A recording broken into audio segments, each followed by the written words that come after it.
take the opportunity to learn more about it. Vibrant Life Integrative Coaching, Healing, Homeopathy. And she's on board with us on the Robert Scott Bell Show now. Lisa Rooney is back.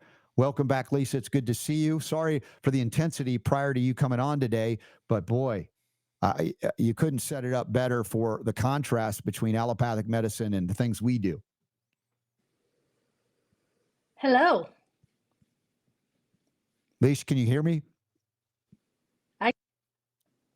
I can hear you. Can you see me? Oh, we lost you. Now you're back. There we go.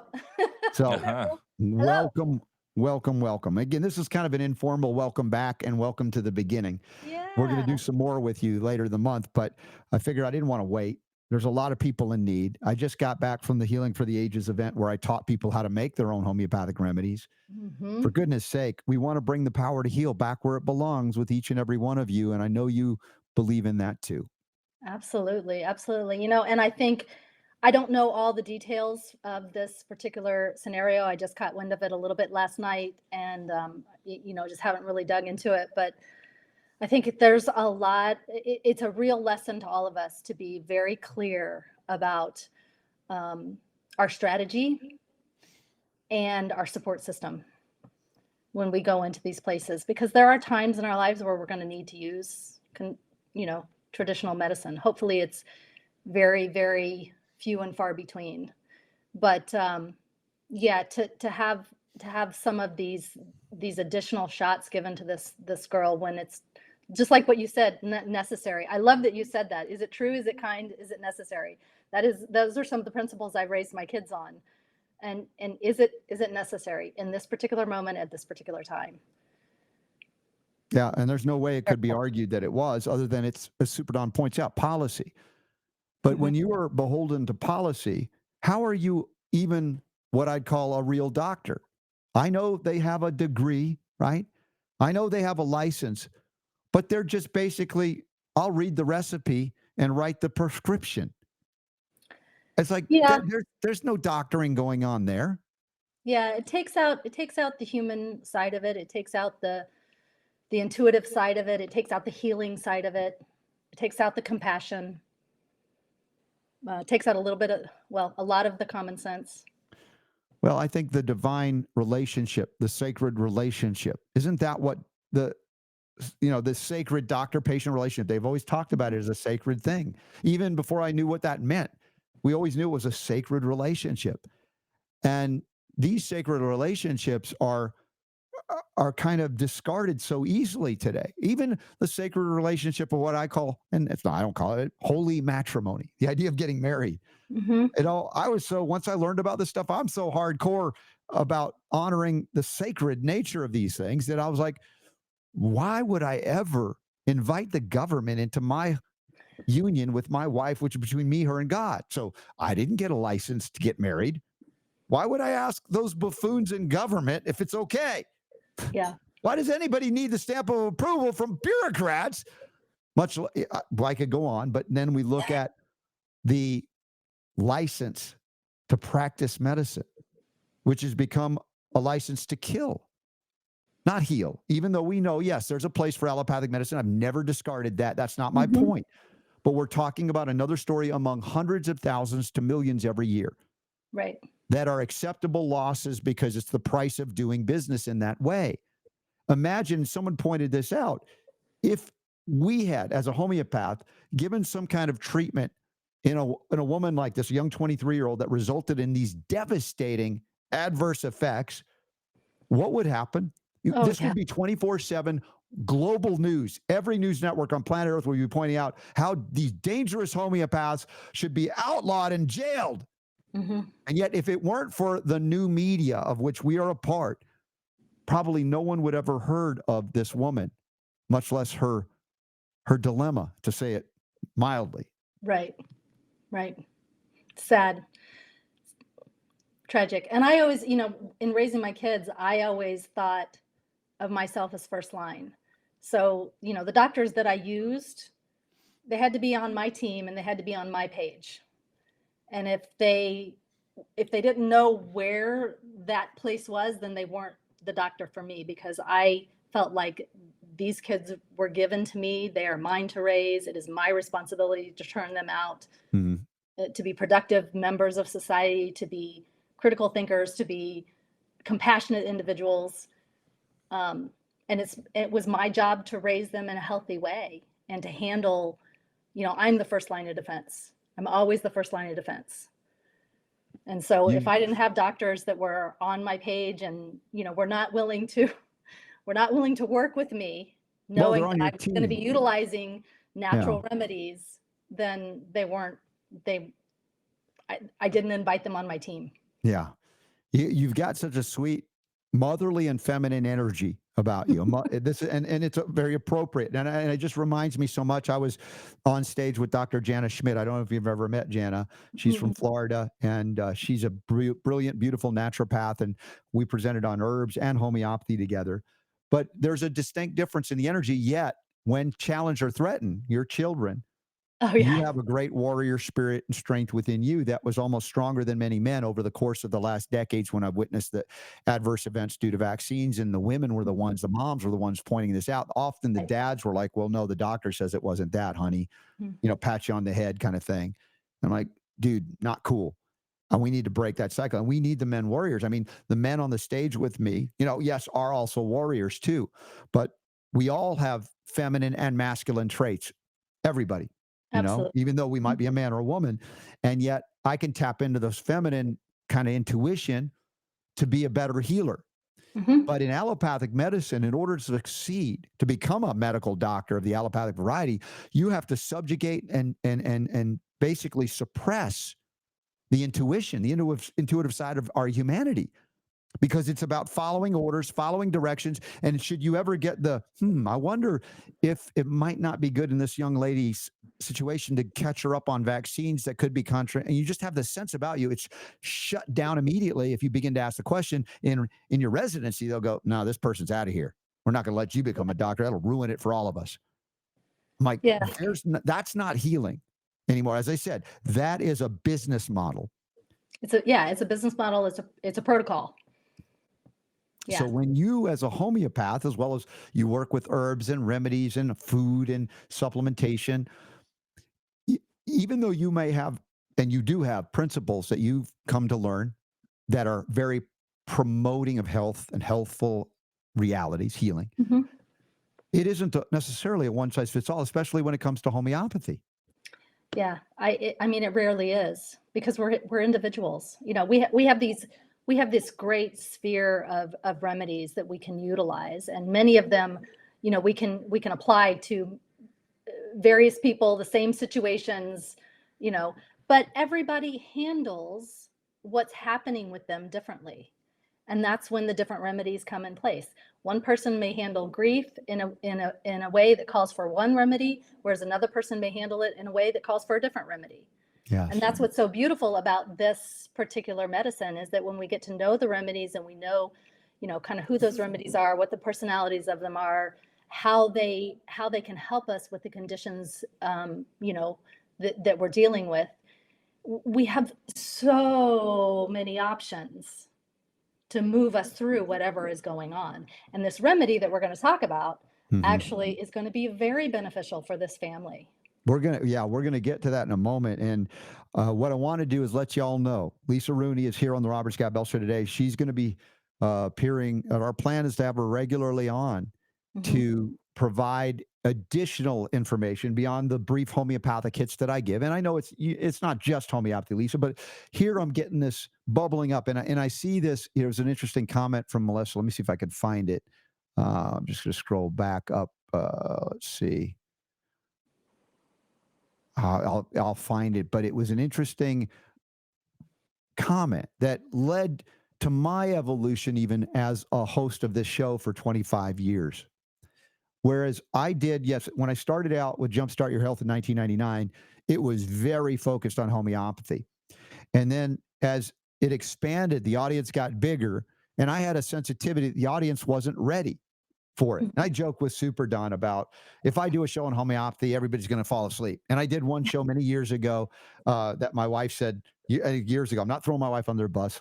I love her. She loves me. She said that's the worst show I ever did, the most boring show I ever did. And it was like I think I had come off of a trip that I hadn't slept in days, and I'm like, I don't know what I'm going to present. And I just started going into my knowledge base, and it was Yeah. like, Yeah. people were like, "What the heck is he even talking about? What are all these Latin names?" But my sense about what's happening now, Lisa, more than ever in my lifetime, and maybe in hundreds of years since homeopathy's inception, the time is right to go boldly forward and go, we are bringing this back. Y'all tried to wipe it out. It didn't happen. Senator Royal Copeland made sure that we wouldn't lose homeopathy in the 20th century when he got it grandfathered into the Food, Drug, and Cosmetic Act passed in 1939. Right. But yeah, here's the comment from Melissa. Let's see if I can bring it up here. Says, Robert, the more I listen to you, the more I'm intrigued by homeopathic remedies. How can you not be? They are beautiful, magical little remedies that can help us with every condition. There's no condition, there's no human condition that homeopathy can't touch, Mm-hmm.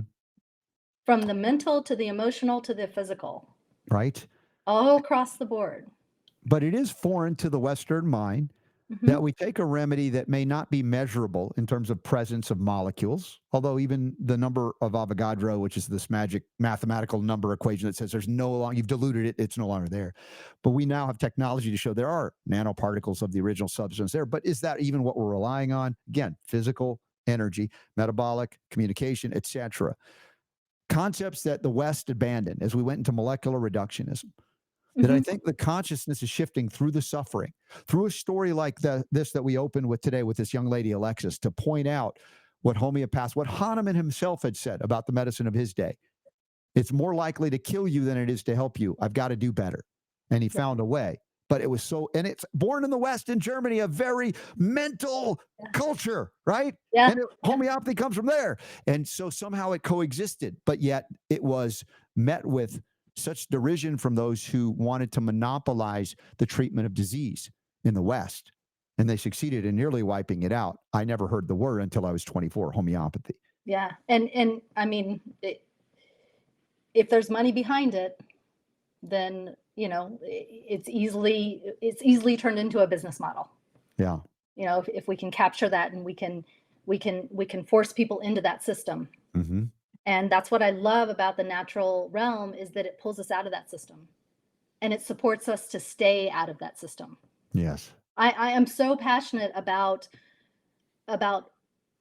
particular men and women, but particularly women, because women, we tend to be the healers of our family. It's kind of a broad statement, because Mhm. there's many men out there that are great healers as well. But for me, what enabled me to be such a fierce mom in this realm was I had the tools. I had Mhm. the tools, I learned the tools, I knew how to work the tools. So when we had crisis in our house, when we had a cold or a flu, or we had a sprained ankle, or whatever it was, we had an emotional upset, a grief, whatever it was, I had the tools. I didn't have to call up the doctor.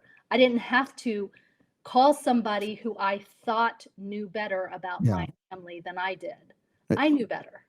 And I had the tools in order to be able to apply to those scenarios. So when you have that, you are empowered as a woman, as a mother, as a father, as a human being. You are empowered. I'm smiling because it reminds me of the Hollywood archetype of the damsel in distress, right? Right. And and yet what you're talking about, the fierce warrior mom healer, that is not at all a damsel in distress. Yeah. You have access to, I would say, tribal knowledge that used to be passed down from mother to daughter, much less, our ancestors to us through the spoken word, through teaching children about these things that we've abandoned because we send kids to school to learn that Hmm. modern medicine is the only thing that's real, and Hmm. that food doesn't matter as long as it's cheap, subsidized, easy to get in a fast food restaurant, etc. But when you have access to the remedies of creation that you can participate in making too, you're no longer, even as a man, a damsel in distress. That's the negative side of the feminine component of the helplessness. Oh, I need and it's funny because Hollywood goes, we're going to go woke and we're going to show all the heroes, or superheroes are now women. And there was backlash against those movies, not because I think it was because the movies weren't good, but women can be heroes and superheroes too. That's not the point. But the point that you're bringing up is in real life, not just Hollywood movies, Yeah. that Yeah. any of us can tap into that healing but we have to stop being worshipful of a form of medicine that is poison and toxins by design. Well, and somewhere down the line, the powers that be got inside the heads of the women that were caring for their families and told them that they didn't know what they were doing, that they didn't that Got in that, your head. that they knew better Yeah. about their children than they did. They knew better about their families, than the Mhm. than the women did. They knew better about their communities. And I just don't subscribe to that. I Well, spent a lot of years in allopathic medicine and it didn't help me. And it wasn't until I stepped out of that system that I healed from chronic fatigue syndrome and chronic candida infections. yeah, all of that. I know Mhm. it. So when I do these homeopathic hits, they are brief hits. They can't be comprehensive. I can't go too deep, but it is designed to plant a seed for those of you that can hit these things or have it hit you in a way to go, oh, that's intriguing. Yeah. I wonder if that would be right for me. Let me look into that. So the point is to give you an opening, an entry level way to go. It's accessible. It's not daunting or overwhelming because it can be. If you open a Materia Medica the first time, you're like, I don't even understand the language. It's in English, but I don't know what they're saying, right? It's Yeah, and overwhelming. I think you bring up And I want a people really to good not fear point. it. I want them to go, well, one at a time, little bites. Yeah.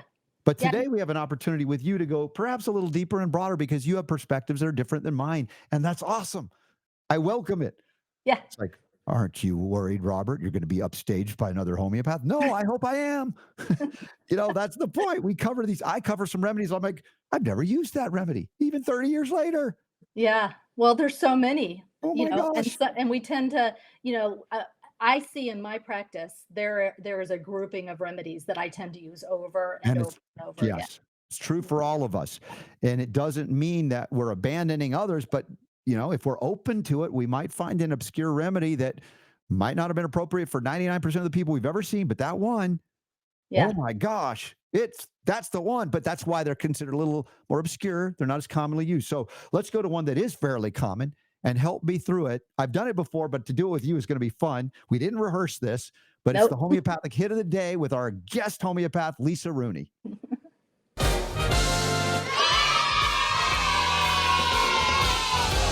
Playing all of the homeopathic hits every day, right here on The Robert Scott Bell Show. Whoa. So today's homeopathic hit is an emotional one. It's known as Ignatia. And I want to say thank you to our friends at Folium PX. Bobry, shout out. Love you. Appreciate you for supporting us to be able to do these hits, as well as our friends at Trinity School of Natural Health, Body, Mind, Spirit. They've got homeopathy teaching as well. And they're going to be with us at the Trinity Health Freedom Expo less than a couple of weeks from now in Indianapolis. So join us. This homeopathic hit, Ignatia Amara. And this is a remedy that's often indicated for emotional stress, grief, nervous disorders. And it's a remedy based on the seeds of the St. Ignatius bean, native to Southeast Asia. And there it is. It's very cute. We never see it that way. But Super Don makes every one of our remedies cute in their mother substance state before they're converted into a homeopathic medicine. Addressing emotional stress, highly regarded for its ability to deal with, even mental stress, coping with grief, anxiety, loss, mourning, different things like that. And so as we look through these remedies, you go down and you go through some of these overviews. Again, brief introduction. There's a lot more. I'm going to have Lisa comment on that. And then we could talk about potencies as well and complementary remedies. So Ignatia, one of the most amazing remedies out there. Lisa, add it in. Go in. All right. Yes. I didn't know if you were finished or not. I did. I'm sorry. I didn't make it obvious. Yeah, so this is one of my favorite remedies. Oftentimes when I'm working with my students or I'm working with my clients, I introduce this remedy to them. I introduce her as one of my best girlfriends, and she really is. And like we talked a little bit earlier today, Robert, when I'm learning remedies, I like to learn about their, what's their personality. What's the personality? What do they do? How are they going to show up in my life? How are they going to be part of my team in my toolbox? And Ignatia is one of those great ones. Again, one of my best girlfriends. The reason she's one of my best girlfriends is because she's always here when I need her. She comes in, she helps me handle things. Mm-hmm. When I'm good, she goes back on the shelf and she waits until I need her again. Who would need a best friend like that? I love it. right? Now, if I started talking about remedies as my girlfriends, my wife would be going, "Honey, who are you talking about?" Uh, but the concept is beautiful. It's like you're personifying in some sense these remedies, and there may be a way beyond. Sometimes, I'm a guy; I can be dry about it. I've Right. often talked about the book. A Homeopathic Love Story by Rima Handley, which tells this beautiful story of Dr. Hahnemann, the founder of homeopathy, later in his years, elderly, and he married a young French noblewoman, moved to Paris, and began to see chronically ill patients that abused their bodies with a lifestyle that the average peasants would never live or couldn't afford to live. Yet, if I wrote the book, it would probably be what Hahnemann did when he was old, went to Paris, right? It's a homeopathic Right. love story. So the difference between how it comes through the male and the female, Yeah. and to look at remedies this way for our probably majority female audience, I love what you're sharing. It's something I wouldn't have occurred to me. Well, and you made a point earlier that you said something that I wanted to make a point about earlier is, homeopathy hasn't always been overly accessible to people because it's been hard to learn. You open up the Materia Medica, it's like, oh my gosh, what is that? Yeah. And but I think you're right. There is a surgence that is happening for sure. The last couple of years, people have been like, whoa, we need to come up with a new way. There has been an underground movement of warrior moms because there was a movement before I became a mom. My kids are 19 and 21 at this point. I was kind of that next generation, and we're now all raising our kids with this with the power of this medicine. So that's how we kind of change the generations. But in order to do that, we have to make it accessible, we have to make it easy. Yeah. So whenever I'm working with clients and whenever I'm teaching classes, I'm always talking about what this remedy looks like and when it's going to show up. So Ignatia, we think about grief. It's a great remedy for grief. I actually think one of my teachers taught me that think of Ignatia as the queen of psychological remedies. So it's a lot about what's going on in the mind. It's grief, it's disappointment, it's overwhelm, it's repetitive thoughts. I wish I would have done this. I should have said that. It's anxiousness that kind of keeps you up because you've got those repetitive thoughts. Mm-hmm. There's a bit of a like a state of shock that then is followed by grief. So it's and it kind of gets into your chest. Now we think of aconite with that shock. Yeah. I think of Ignatia following aconite. Mm-hmm. Beautiful.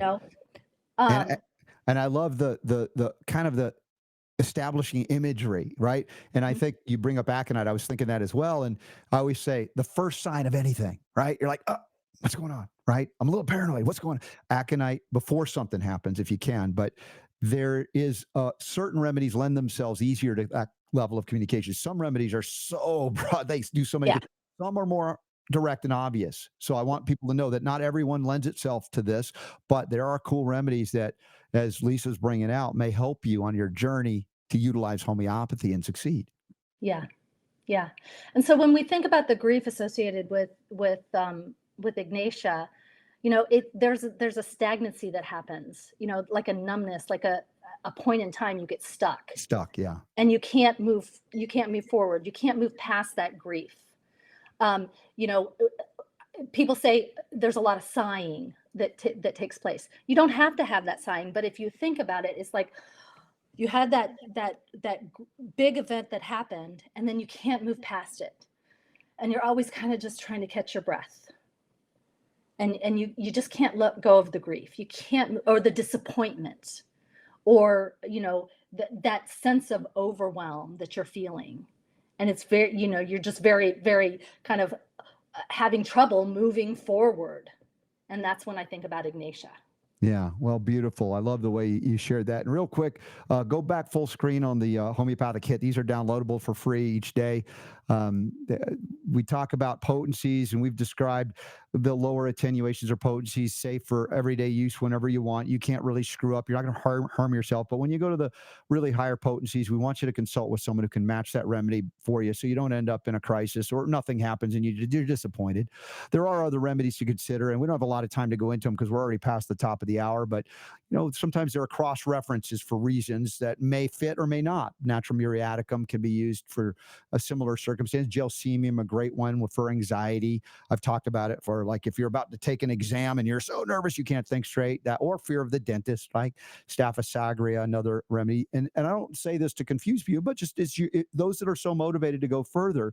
So as we wrap up this homeopathic kit, remember this isn't to replace a doctor if you have or want one, but to provide insight to options you didn't know you had, that I didn't know I had, that perhaps even Lisa didn't know she had growing up, so that you are empowered to care for yourself to the best of your ability. And should you need a doctor, you're in a better state or perspective to not be victimized by the allopaths, even if they mean well, that all they have in their toolkit is poison to poison you back to health, which may be appropriate in a acute phase intervention. But outside of that, it becomes the most dangerous, deadly form of medicine ever created by man.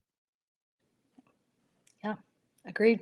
So, Lisa, how can people reach you? Because it's not just about, hey, I want Lisa to consult with. Maybe she can help me with my thing, which you can. But it could be, hey, I want to learn with her. Do you have classes? Do you have materials I can get? All of that as we're introducing you as a more regular feature here. And you're not regular, you're extraordinary. And Thank we you. love you for that. But tell people how to reach you, and we'll have a regular place for them to find on our website as well. Yeah. Yeah. So they can find me at vibrantlifeintegrativecoaching.com.